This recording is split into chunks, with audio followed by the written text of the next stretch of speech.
Positive যতই কষ্ট আপনার এরকম কিছু হাসি থাকে, নিজের কষ্টটা এরকমভাবে বোঝায় না। বাট এখন যেহেতু বাবা নিজেরই বাবার মতো, তো বাবাকে দেখতে তার ছেলে এসছে, মিঠুনদা আমার বাবার মতো ছিল, আছে এবং থাকবে, এবং আমি ওনার ছেলের মতো।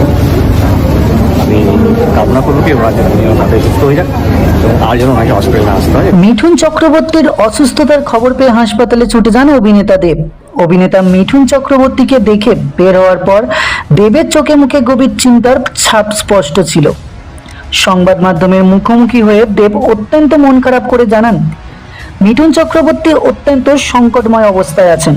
দেব বলেন, মিঠুনদার খুবই কষ্ট হচ্ছে, অবস্থা একেবারেই ভালো না।